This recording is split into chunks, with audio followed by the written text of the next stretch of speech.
This isn't too far off. 5.5. It's very light. It actually, I was gonna say, compared to a pale ale from Sierra Nevada, this is just under light wise. Like harshness wise, like that bitterness. Really hoppy taste. But it still punches through in a way that I really like. Yeah. It really like shines in the way that like those citra hops and everything that's in this really like punches through, but doesn't give like a too much to where they say, oh, it has a citrus tone. Yeah. They shouldn't say that because it doesn't. Yeah. But you get very minor notes. Yeah. I think about the description that they have online of this beer, which is, you know, in my own words, it's more of like biting into a biscuit, but also getting notes of more fruity flavors and the grapefruit and all that. And I think that really represents this well because it is kind of like a hearty sip at first, but then you get those notes to really round out the taste very well. On the end of the sip. Yeah. It's not like you have to search for it. It like gives it to you. It presents itself to you. I think in the act of full disclosure, we're all about peeling the curtain back whenever possible. We've, it's been National Margarita Day today. So went out, had a couple of margaritas, stopped by our favorite tap room in town, had a beer. Shout out the Lost Dutchman. Yeah.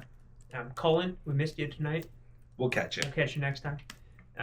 So, you know, we may be a little more susceptible to being like whatever beer we taste is going to be good beer at this point. But that being said, biases aside, it's a pretty darn good pale ale. Yeah, I'm just trying to note in the flavors. Yeah. The grapefruit is apparent on the back end, like they said. For sure. It does hit you front forward with hops, which I look for in any IPA. 100%. When I sip a Sierra Nevada Pale Ale, I want that like not super forward punch, just like a punch of IPA or a hops, but not anything that knocks me out, like a torpedo does, right? But it does give way to those fruity back notes, for sure, which it promises. Yeah, that's what it said I was going to do, and it's awesome. A little bit more about Ramble West, though. Dude, these guys are awesome. We've been there. We went there a couple of times when they started opening up. Yep. They opened up. They even said to us like a little prematurely, but they wanted to get their beer out.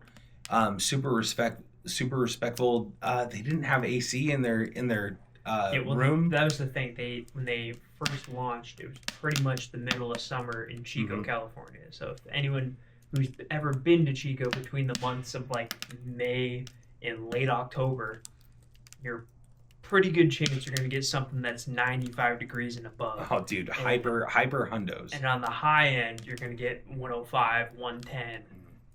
So they opened kind of right smack dab in the middle of that. So it was really a situation where you get in, grab a beer, and you get out before you melt.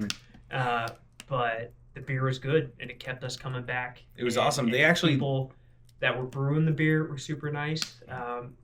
Answered every question we had. We talked about the process that brought them from having this idea to bringing it to fruition and actually having a brewery. It was cool. I mean, it's always cool to be on the ground floor or something like that. And, you know, we were just people coming by to taste the beers.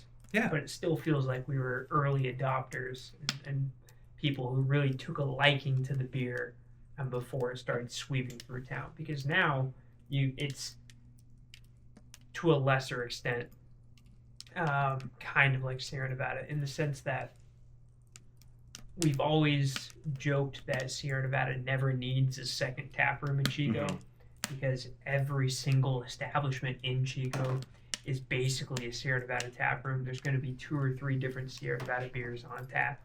And Ramble West, and to a different extent, Secret Trail are starting to get that same kind of recognition. You can go to like a poorhouse or a different tap room in town and find Ramble West on tap, which is cool. Which shows how popular they've gotten in such a short amount of time. Yeah, they made a strong name for themselves immediately. 100%. Sunday sips. Sunday sips. Every for a trip with our Sunday sips.